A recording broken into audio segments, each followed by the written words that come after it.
Camel सीढ़ियों के उस हिस्से में पहुंचती है जहां मरम्मत का काम चल रहा होता है। वहां उसकी मुलाकात रॉबर्ट से होती है। कैमिल उससे पूछती है कि आखिर जूलियट उसकी पकड़ से कैसे निकल गई। अपनी गलती छिपाने के लिए रॉबर्ट तुरंत एक झूठी कहानी बना देता है। हालांकि उसकी बातों पर कैमिल को भरोसा हुआ या नहीं ये साफ नहीं होता, लेकिन इतना जरूर पता चलता है कि अब वह रॉबर्ट पर पहले जैसा भरोसा नहीं करती। कैमिल जूलियट को पकड़ने की जिम्मेदारी रॉबर्ट से वापस ले लेती है और उसे एंथनी के साथ रहने का आदेश देती है। वहीं एमर्सन को रॉबर्ट पर नजर रखने की जिम्मेदारी सौंप दी जाती है। उधर नॉक्स और शर्ली बर्नार्ड को छिपाकर मार्था के कमरे में ले आते हैं। बर्नार्ड को जिंदा देखकर लुकास और कैनेडी हैरान रह जाते हैं। तभी कमरे का दरवाजा खुलता है और जूलियट भी वहां पहुंच जाती है। जूलियट बताती है कि उसकी खोई हुई यादें अब पूरी तरह वापस आ चुकी हैं। इसके बाद वह सबके सामने सेफगार्ड प्रोटोकॉल की असली सच्चाई उजागर करती है। साइलो के अंदर एक गुप्त पाइपलाइन मौजूद है जिसके जरिए जहरीली गैस पूरे साइलो में फैलाई जा सकती है। अगर एल्गोरिथम यह तय कर ले कि साइलो के लोग खतरा बन चुके हैं या फिर साइलो एक से ऐसा आदेश आता है तो इसी सिस्टम के जरिए कुछ ही मिनटों में पूरे साइलो की आबादी को खत्म किया जा सकता है। जूलियट की बात सुनकर कमरे में सन्नाटा छा जाता है। अब सबको एहसास हो जाता है कि साइलो की सबसे बड़ी ताकत उसकी सुरक्षा व्यवस्था नहीं बल्कि वही खतरनाक सिस्टम है जो जरूरत पड़ने पर हजारों लोगों की जान लेने से भी पीछे नहीं हटेगा। उधर जूलियट सबको साइलो का सच बता ही रही होती है। तभी एमर्सन को उसकी मौजूदगी का पता चल जाता है। वह तुरंत कैमिल को खबर और कैमिल अपने रेडर्स के साथ मार्था के कमरे की तरफ निकल पड़ती है। उसे डर है कि जूलियट ने अगर सबके सामने पूरा राज खोल दिया तो साइलो की पूरी व्यवस्था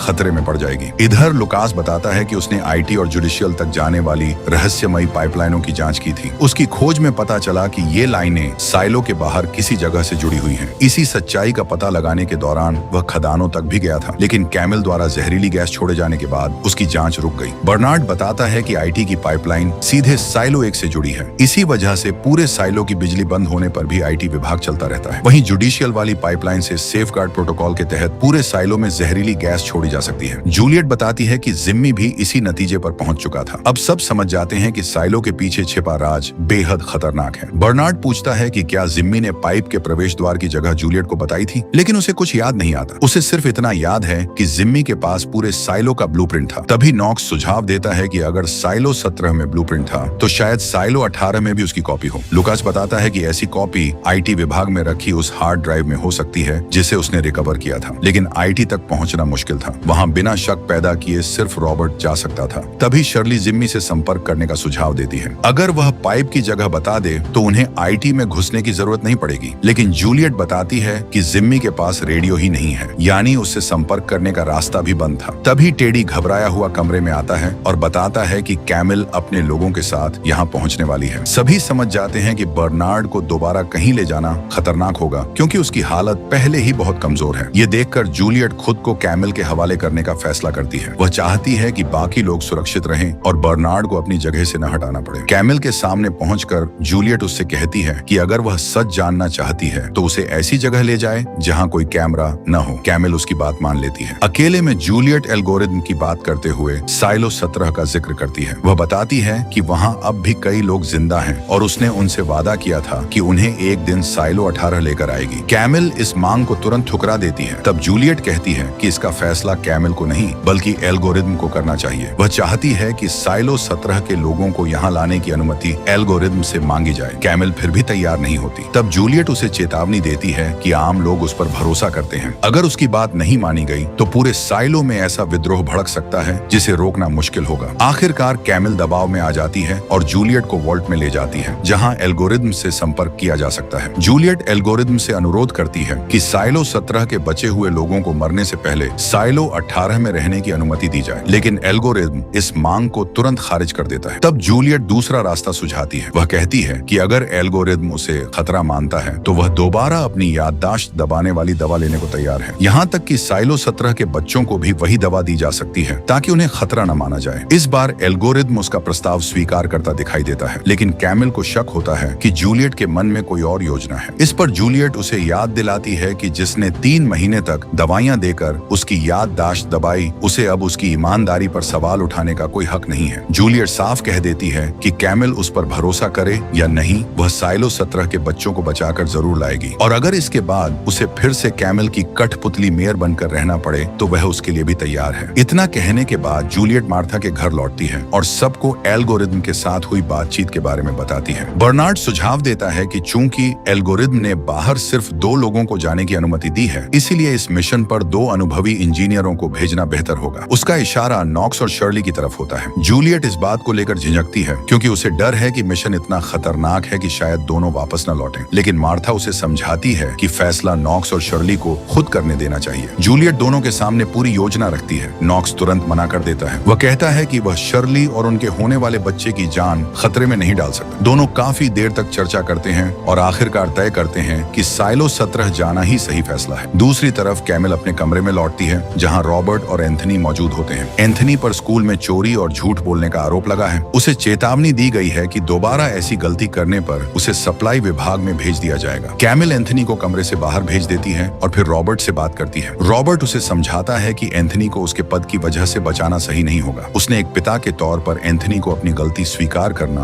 और माफी मांगना सिखाया है। अब आगे वह क्या फैसला लेता है ये उसे खुद तय करना होगा। लेकिन कैमिल अचानक बातचीत का रुख बदल देती है। वह रॉबर्ट को बताती है कि उसे पता चल चुका है कि वह चोरी छिपे आउटसाइडर्स की मदद कर रहा है। फिर वह उसे साफ चेतावनी देती है कि अब से वह उन लोगों की किसी भी तरह की मदद नहीं करेगा। कैमिल रॉबर्ट को चेतावनी देती है कि अगर उसने उसके आदेश की अनदेखी की तो इस बार सजा उसके परिवार या पद का लिहाज किए बिना दी जाएगी। साफ था कि अब कैमिल को रॉबर्ट पर बिल्कुल भरोसा नहीं रहा था। इसके बाद वो वॉल्ट में पहुंचती है और एल्गोरिथम से जूलियट को बचाव अभियान की अनुमति देने पर सवाल करती है। लेकिन एल्गोरिथम अपने फैसले से पीछे नहीं हटता। गुस्से में कैमिल अपनी सारी परेशानियां उसके सामने रख देती है। वह कहती है कि वह एक मां, पत्नी और IT प्रमुख तीनों जिम्मेदारियां ठीक से नहीं निभा पा रही है। हैरानी की बात यह होती है कि एल्गोरिथम पहली बार उसकी भावनाओं को समझने की कोशिश करता है और उसे कुछ समय के लिए काम से दूर रहने की सलाह देता है। लेकिन कैमिल इस सलाह को नजरअंदाज कर देती है। वॉल्ट से निकलकर वह जूलियट के पास पहुंचती है और नॉक्स शर्ली को साइलो 17 भेजने का विरोध करती है। उसका तर्क होता है कि सीढ़ियों की मरम्मत अभी पूरी नहीं हुई है, इसलिए अनुभवी इंजीनियरों को बाहर भेजना ठीक नहीं होगा। जूलियट तुरंत कहती है कि अगर यही समस्या है तो उनकी जगह लुकास और कैनेडी को भेज दिया जाएगा। यह सुनकर कैमिल फंस जाती है क्योंकि वह पहले से ही लुकास और कैनेडी को रास्ते से हटाना चाहती थी। मिशन रोकना मुश्किल देखकर कैमिल एक खतरनाक फैसला लेती है। वह पूरे साइलो के पानी में विटामिन D मिलाने की योजना बनाती है, जबकि वह जानती है कि इससे लोगों की याददाश्त मिट सकती है। कुछ देर बाद जूलियट और कैमिल फिर वॉल्ट पहुंचते हैं। जूलियट पहले नॉक्स और शर्ली के नाम सुझाती है, लेकिन एल्गोरिथम उन्हें अस्वीकार कर देता है। इसके बाद वह लुकास और कैनेडी का नाम लेती है और इस बार एल्गोरिथम दोनों को मंजूरी दे देता है। जूलियट के बाहर निकलने के बाद एल्गोरिथम कैमिल से कहता है कि उसे यकीन है लुकास और कैनेडी कभी साइलो 17 तक नहीं पहुंचेंगे। जूलियट का मकसद सिर्फ वहां के लोगों को बचाना नहीं है। असल में जूलियट की असली योजना सेफगार्ड प्रोटोकॉल को हमेशा के लिए खत्म करना है और इसके लिए उसे साइलो 17 के ब्लूप्रिंट की जरूरत है। लेकिन एल्गोरिथम अभी उसकी इस योजना से अनजान है। इसी वजह से उसे कैमिल की नई चाल पर भी कोई आपत्ति नहीं होती। कैमिल अब अपना आखिरी दांव चल चुकी थी। उसने पूरे पानी के सिस्टम में विटामिन D मिला दिया था। धीरे धीरे साइलो 18 के लोगों की हाल की यादें मिटने वाली थी और इस असर से वह खुद भी नहीं बचने वाली थी। उधर शेरिफ पॉल और हैंक अब भी ओरला के हत्यारे और बल्ब चोर की तलाश कर रहे थे। पॉल को शक था कि बल्ब चोर तक पहुंचने से उन्हें कातिल का भी सुराग मिल सकता है। दोनों सबसे पहले मार्क के पास पहुंचते हैं, लेकिन वह किसी भी जानकारी से इनकार कर देता है। आखिरकार पॉल उसे सौदा देता है। वह उन रेडर्स के नाम बताएगा जिन्होंने मार्क के दोस्त को मारा था। बदले में मार्क बल्ब चोर का सुराग देगा। मार्क बताता है कि शायद नॉक्स इस बारे में कुछ जानता हो। उसके मुताबिक नॉक्स के पिता सप्लाई डिपार्टमेंट से सामान चुराया करते थे। ये सुनकर पॉल और हैंक नॉक्स के पास पहुंचते हैं, लेकिन जैसे ही पॉल उस पर और उसके पिता पर चोरी का शक जताता है, नॉक्स भड़क उठता है। मामला हाथापाई तक पहुंचने वाला होता है। तभी हैंक बीच में आकर समझाता है कि वे असल में ओरला के कत्ल की जांच कर रहे हैं। लेकिन पॉल को अब भी नॉक्स पर शक रहता है। उसे यकीन नहीं होता कि नॉक्स का ओरला की मौत से कोई लेना देना नहीं है। फिलहाल लड़ाई तो टल जाती है, लेकिन अब दोनों पक्षों के बीच तनाव पहले से भी ज्यादा बढ़ चुका था। उधर नॉक्स के साथ हुई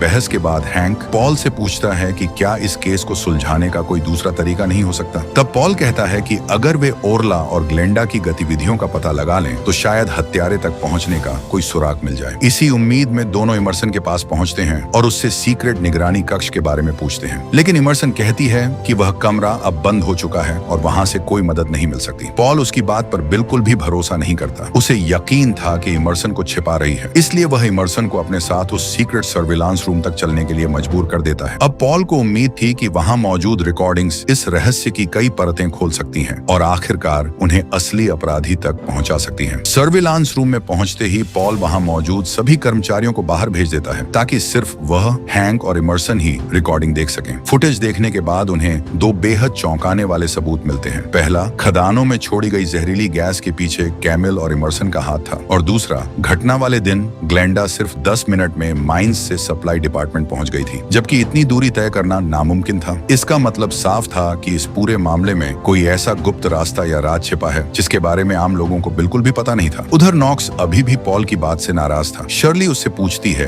कि आखिर उसने अपने पिता का नाम सुनते ही इतना गुस्सा क्यों किया। तब नॉक्स पहली बार अपने अतीत का दर्द उसके सामने खोल देता है। वह बताता है कि उसके पिता कभी अच्छे इंसान नहीं थे। वे अक्सर कानून तोड़कर सप्लाई डिपार्टमेंट से चोरी करते और काला कारोबार करते थे। घर परिवार की उन्हें कोई परवाह नहीं थी। नॉक्स की परवरिश उसकी माँ ने अकेले की थी, जबकि उसका पिता सालों तक घर से गायब रहता था और जब कभी लौटता भी था तो परिवार के साथ बेहद बुरा व्यवहार करता था। इसलिए नॉक्स को यह बिल्कुल पसंद नहीं आया कि कोई उसकी तुलना उसके पिता से करे। शर्ली उसकी बात समझ जाती है। वह कहती है कि अतीत चाहे जैसा भी रहा हो, लेकिन अब भी सबसे जरूरी बात ओरला के हत्यारे को पकड़ना है। इसलिए उसे अपने गुस्से को किनारे रखकर पॉल की मदद करनी चाहिए ताकि एक बेगुनाह को इंसाफ मिल सके। इस बीच कहानी का फोकस खदानों पर चला जाता है। वहाँ एड उन सभी लोगों को संबोधित कर रहा है जिन्हें पैक्ट तोड़ने की सजा के रूप में खदानों में काम करने के लिए भेजा गया है। जब एड अपना भाषण खत्म करता है तो नॉक्स उसके पास आता है और उसे अपने पिता के पास ले जाने को कहता है। तभी एड बताता है कि नॉक्स के पिता 2 साल पहले ही मर चुके हैं। इस एपिसोड का ज्यादातर हिस्सा हेलेन और डैनियल ऑटो ड्राइविंग वैन में फंसे हुए बिताते हैं। वैन हर कुछ सेकंड में अपनी रफ्तार बढ़ाती जा रही है। वे चाबी निकालकर खिड़की से बाहर फेंक देते हैं, उम्मीद में कि इससे वैन रुक जाएगी, लेकिन कुछ नहीं होता। हेलेन का अंदाजा है कि शायद शार्लोट के स्क्वाड्रन के साथ भी कुछ ऐसा ही हुआ होगा। उनके प्लेन भी नियंत्रण से बाहर हो गए थे और लग रहा था कि कोई और उन्हें कंट्रोल कर रहा है। डैनियल सोचता है कि ईरान से कोई व्यक्ति ऐसा कैसे कर सकता है। अमेरिका में कार को दूर से चलाया जा सकता है, लेकिन डैनियल के सवाल का जवाब खुद उसके सवाल में ही छिपा है। ये कोई ईरानी नहीं कर रहा, बल्कि ये अमेरिकियों का ही काम है। दोनों में से कोई भी इस नतीजे पर नहीं पहुंचता। हेलेन तो ये थ्योरी भी देती है कि शायद कुछ हैकर्स का खेल है और स्टेनसन उस जहाज पर इसलिए था ताकि शार्लोट के स्क्वाड्रन पर किसी हमले की निगरानी कर सके। हालांकि ये बात काफी बेवकूफी भरी लगती है, क्योंकि वह शायद प्लेनों पर हमला करने के लिए ही वहां था, उन्हें बचाने के लिए नहीं। डैनियल फिर से वैन रोकने पर ध्यान लगाता है। वो स्टीयरिंग व्हील के नीचे वायर पैनल खोलकर ब्रेक लगाने की कोशिश करता है, लेकिन वो भी काम नहीं करता और इस प्रक्रिया में खुद को चोट लगा लेता है। हेलेन उसका इलाज करती है और वो फिर से कार रोकने की कोशिश में जुट जाता है। हेलेन को एक कार दिखती है जो उन्हें ओवरटेक कर रही है। वो उसे रोकने और मदद मांगने की कोशिश करती है, लेकिन वो कार बस तेजी से आगे निकल जाती है। हेलेन सोचने लगती है कि कहीं डैनियल के दफ्तर से कोई उसकी तलाश में तो नहीं आ रहा। डैनियल कहता है कि भले ही दफ्तर में कोई उसकी इतनी परवाह करता हो, फिर भी उन्हें पता लगाने में 1-2 दिन तो लग ही जाएंगे। हेलेन पूछती है कि कहीं शार्लोट डैनियल के गायब होने की रिपोर्ट तो नहीं लगा देगी, लेकिन डैनियल को लगता है कि ऐसा नहीं होगा, क्योंकि वो उनके मिलने के बीच उसे भूल ही जाती है। हेलेन कहती है कि उसकी तरफ से भी कोई उसकी तलाश नहीं करेगा, सो वो रास्ता भी बंद हो चुका है। डैनियल सोचता है कि जिसने वैन हाईजैक की है वो उन्हें कई घंटे पहले ही मार सकता था, चूंकि उन्होंने अभी तक सड़क पर कुचला नहीं है। इसका मतलब है कि हाईजैकर को उनकी जरूरत है। हेलेन डैनियल के इस आशावाद से सहमत नहीं है। उसे लगता है कि भले ही डैनियल सही हो, लेकिन हाईजैकर का मकसद उनके लिए कुछ गलत और खतरनाक ही हो सकता है। डैनियल हेलेन से उस कथित पत्रकारिता धोखाधड़ी के बारे में पूछता है जो उसने पोस्ट में काम करते वक्त की थी। हेलेन बताती है कि उसने कांग्रेस के स्टाफर्स में नशे की लत पर एक स्टोरी लिखी थी। उस पर दबाव डाला गया था, अपने एक सोर्स का नाम बताने के लिए मजबूर किया गया। हेलेन ने अपने सोर्स के लिए नकली नाम शेरोन रखा था, खासकर जब यह इशारा किया गया कि हाउस के स्पीकर नशे में थे। लेकिन हेलेन उस दबाव में नहीं झुकी। बातों को काटते काटते गिलियन एकिंस मुख्य आरोपी बन गई, जो स्पीकर के ऑफिस में काम करती थी। समस्या ये थी कि असल में गिलियन ही हेलेन का सोर्स थी, इसीलिए गिलियन को बचाने के लिए हेलेन ने खुद कबूल कर लिया कि उसकी स्टोरी बेबुनियाद थी। इसी वजह से उसे पत्रकारिता धोखाधड़ी के आरोप में पोस्ट से निकाल दिया गया। ये थोड़ा वैसा ही है जैसे जूलियट बर्नार्ड को बचाने के लिए खुद कैमल के हाथों पकड़ी जाती है। डैनियल को एहसास होता है कि वो गलत था जब उसने सोचा था कि हेलेन सिर्फ लालच के चलते अपनी नौकरी वापस चाहती है। असल में नौकरी उससे अन्यायपूर्ण तरीके से छीनी गई थी, इसलिए वो उसे वापस चाहती थी। वो हेलेन को गलत समझने के लिए माफी नहीं मांगता, लेकिन उसके साथ फ्लर्ट करना शुरू कर देता है, शायद ये दिखाने के लिए कि अब वो उसके प्रति नरम पड़ गया है। इसी दौरान उन्हें पुलिस की गाड़ियां और बाइक्स दिखती हैं जो उनकी वैन के चारों तरफ घेर लेती हैं। उनमें से एक गाड़ी में हेनरी बैठा होता है। वो वैन को रोकने नहीं आए हैं, बल्कि उसे उसके मंजिल तक पहुंचाने के लिए एस्कॉर्ट कर रहे हैं। एपिसोड 6 के अंत में हेनरी, हेलेन और डैनियल एक एयरपोर्ट हैंगर पहुंचते हैं। वहां सीनेटर थर्मन उनके पास आती हैं और पूछती हैं कि क्या वो दुनिया बचाने में दिलचस्पी रखते हैं। ये सब क्या है? हेलेन और डैनियल सीनेटर थर्मन के साथ काम करने को क्यों राजी होंगे? क्या थर्मन ही शार्लोट के स्क्वाड्रन पर हमले के पीछे हैं और वो दुनिया को ठीक कैसे बचाने वाले हैं? हम जानते हैं कि डैनियल धरती में ड्रिलिंग का मास्टर है, इसलिए ये मानना गलत नहीं नहीं कि थर्मन और हेनरी उसकी इस महारत का इस्तेमाल करके उस साइलो बनवाना चाहते हैं जो धरती की बड़ी आबादी को परमाणु विनाश से बचा सके। मेरा मानना है कि थर्मन और हेनरी शार्लोट के स्क्वाड्रन पर हुए हमले के बारे में सच्चाई नहीं बताने वाले। मुझे लगता है कि वही तकनीक, शार्लोट और उसके साथियों को निशाना बनाने वाली तकनीक का इस्तेमाल उस वैन को दूर से चलाने में भी किया गया। लेकिन थर्मन और हेनरी इन दोनों घटनाओं को अलग करके पेश करेंगे और ये जताएंगे कि शार्लोट और उसके दोस्तों पर ईरान ने हमला किया था। हालांकि असल में ये शायद अमेरिका ने ही अपनी नैनोटेक टेस्ट करने के लिए किया होगा। वो इस घटना का इस्तेमाल करके